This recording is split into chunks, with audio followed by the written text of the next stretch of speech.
चलिए, अब कभी आप जी लोग सर। सोचे हैं कि जो समाज है, जब आप इसको लिखते हैं इक लगा के, तो ये सामाजिक क्यों हो जाता है?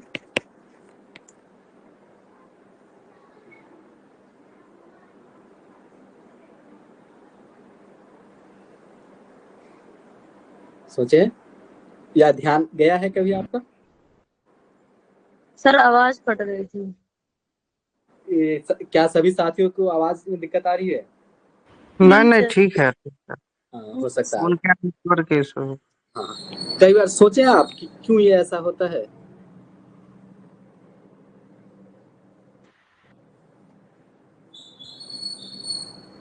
शब्द तो आपका इतिहास था, ठीक है, इसका जो बना ऐतिहासिक क्यों बना? क्या लोचा है इसका? ये सब पढ़ने लिखने से होगा ये कि आपका जो लेखन का शुद्धि है ना, लेखन में आप शुद्ध प्रयोग करेंगे। चलिए, अब आपको बता देते हैं, एक प्रत्यय जो है ये लगता है विशेषण बनाता है, ठीक है। इतिहास से अगर आप ऐतिहासिक कहते हैं तो ये क्या बना गया? आप इसको विशेषण के लिए प्रयोग करते हैं। एक बात ये क्लियर रखिए। दूसरी बात, यदि आप एक प्रत्यय लगाते हैं तो जो शुरुआत के शब्द है, यदि अ है, ठीक है, तो क्या हो जाएगा? आ है, ठीक है। और आ भी रहेगा तब भी ये आ ही रहेगा। जैसे आधार है, अगर इसको आप आधारिक, ठीक है, आधारिक नहीं होता है, ठीक है, आधारिक। क्लियर?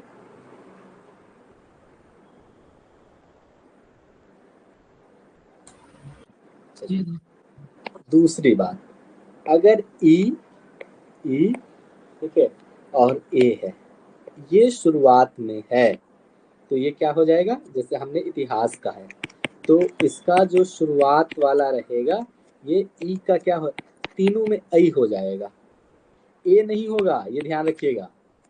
ये कहते हैं गुणों में वृद्धि होता है, ये आ हो जाएगा, ये ऐ हो जाएगा, ऐतिहासिक, ठीक है, ये सही है। चाहे ई छोटा ई, बड़ी ए, इन तीनों में से कुछ भी हो शुरुआत का,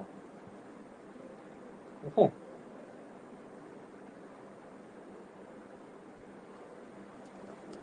चलिए, अब मैं लिखता हूं वेद, इसका क्या होगा बताइए?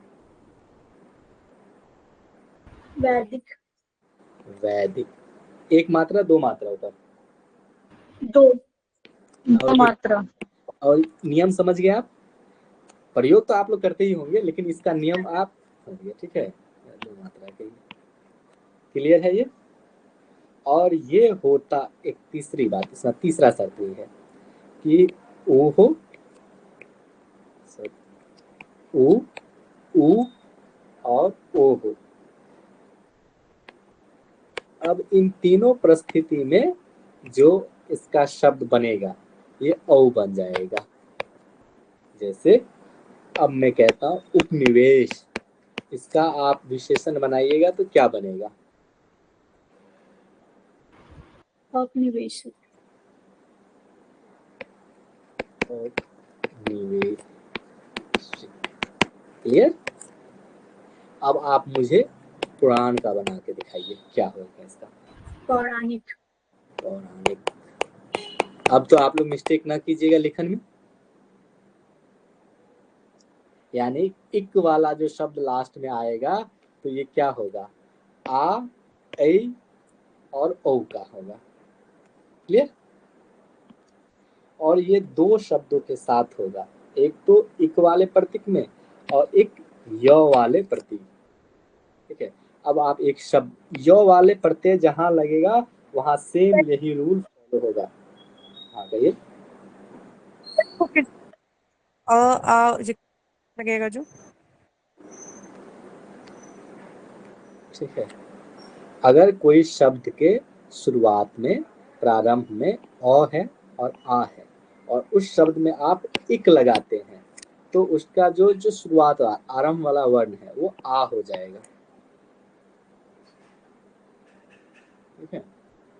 ई ए है तो ऐ हो जाएगा, उ औ है तो औ हो जाएगा। ठीक है, और ये दो पर इक प्लस य प्रत्यय जहां जहां लगेगा ये हो जाएगा। ठीक है, चलिए अब य प्रत्यय वाले देख लेते हैं।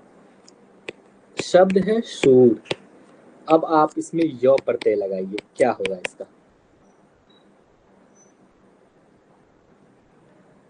शौर्य। ये कैसे हुआ?